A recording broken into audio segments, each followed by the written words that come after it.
नमस्कार, मी निकिता डांगे तुमचं माझ्या YouTube चॅनलवरती मनापासून स्वागत करते। श्री स्वामी समर्थ महाराज तुमच्या मनातील सर्व चांगल्या इच्छा पूर्ण करो हीच प्रार्थना आहे। तर सगळ्यात पहिले तर कसे आहात तुम्ही? छानच आहात ना? मजेत आहात ना?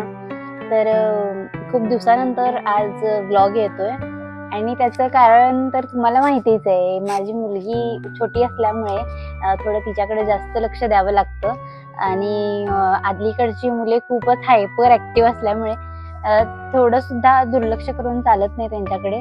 त्यामुळे फर्स्ट प्रायोरिटी मी तिलाच दिली आहे आणि तीच असणार आहे कायम माझ्यासाठी। बाकी सगळं माझ्यासाठी सेकंड नंबरला येणार। त्यामुळे खूप दिवस झाले मला व्हिडिओ शूट पण करता नाही आले आणि पोस्ट पण नाही करता आले किंवा एडिट करायला सुद्धा टाइम नाही मिळत। तर म्हटलं आज एक छान असा व्हिडिओ मी तुमच्यासाठी बनवेन आणि त्याचा विषय पण तसाच आहे की एका सुंदर अशा वस्तूची मी तुम्हाला माहिती देणार आहे। आणि सुंदर असं मी म्हणेन का तर अलीकडे जुन्या सगळं वस्तू किंवा जुनी माणसं पण किती भक्कम दणकट असायची। अलीकडच्या माणसांना तशी म्हणजे त्यांची बॉडी लँग्वेज किंवा त्यांचं बॉडी स्ट्रक्चर असं आधीच्या माणसांसारखं भक्कम नाहीये। छोट्या छोट्या गोष्टीवरून इम्युनिटी कमी होते किंवा असं बरंच म्हणजे ना आधीसारखं आता जेवण राहिलंय किंवा बाकी काहीच आधीसारखं राहिलेलं नाहीये। मग जी आपली वापरातली भांडी किंवा जे आपले सामान जे आधी होतं पाटा वरवंटा किंवा जे शेणानं सारवलेलं घर असायचं आता असं काहीच राहिलेलं नाहीये। सगळं सिमेंट कॉन्क्रीट सगळं असं झालंय किंवा टाईल्सच्या फरशा आलेल्या आहेत। आता तर खूपच नवीन नवीन काय काय सगळं आलेलं आहे। त्यामुळे जुनं सगळं असं नष्ट होत चाललंय। तर मध्ये माझ्या सासऱ्यांनी एक छान अशी काठवट आणली होती। आता बऱ्याच जणांना काठवट म्हणजे काय हे पण माहिती नाहीये, तर मी पहिला ते सांगते। तर काठवट ही अशी असते आणि त्याला म्हणजे एकतर जांभळाच्या झाडाच्या लाकडापासून किंवा आंब्याच्या झाडाच्या लाकडांपासून अशी ती काठवट बनवली जाते। तर काठवट म्हणजे काठ असलेली परात, म्हणजे लाकडी परातीला काठवट असे म्हणलं जातं।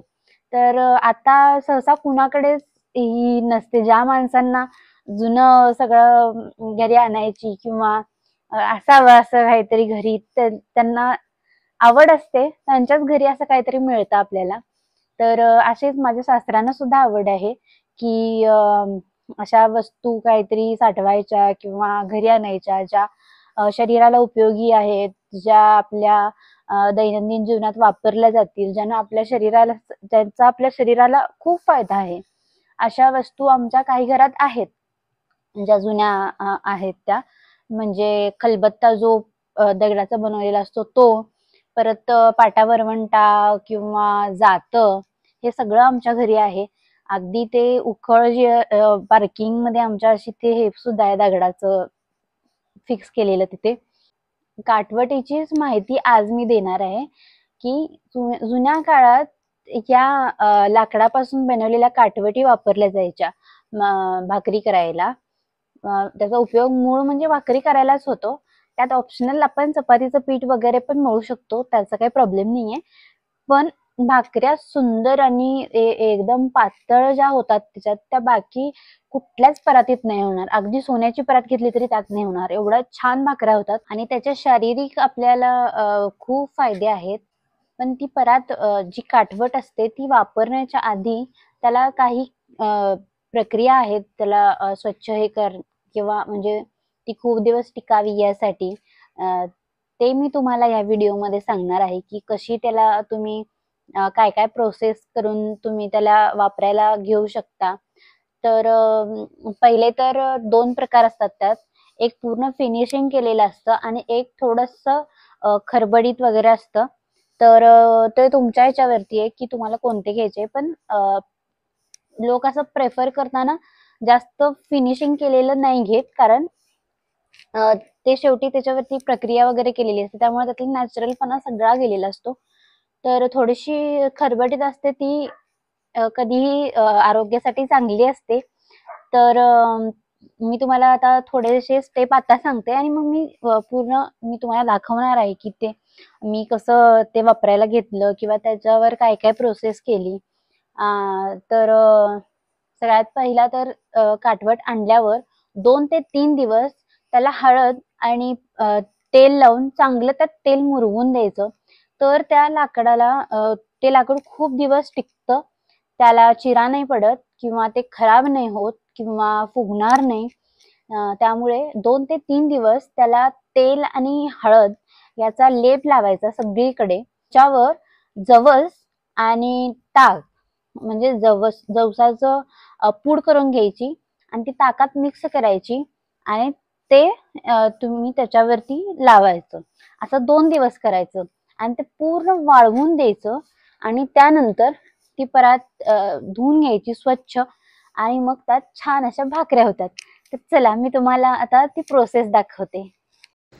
तर ही अशी काठवट आहे आणि त्याला मी पहिला तरी सांगितलं तसं हळद आणि तेल, आपलं जे गोडे तेल असते ते हळदीत घालून त्याला असा चांगला लेप लावायचा आहे हळदीचा, जेणेकरून त्या तेलामुळे तेल मुरेल त्यात आणि त्या लाकडाला तडा जाणार नाही आणि ती खूप वर्ष टिकेल. असे 2-3 दिवस हे करायचं. हा आता मी जो लेप लावते तो दुसऱ्या दिवशी मी लावलेला आहे. असं सलग 2-3 दिवस हीच प्रक्रिया रिपीट करायची आणि तोवर त्याला पाणी वगैरे काही लावायचं नाही. फक्त तेल आणि हळद याचाच लेप लावायचा आणि ते चांगलं मुरू द्यायचं आहे त्यात, म्हणजे ते खूप दिवस टिकेल असं.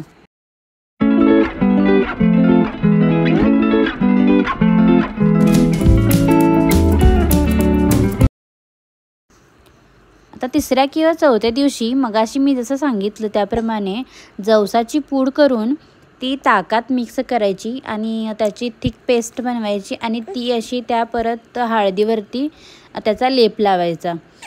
आता हे 1-2 दिवस करून मग ती स्वच्छ परात धुवून घ्यायची आणि मग त्यात भाकरी करायला सुरुवात करायची, जशी मी केली आहे.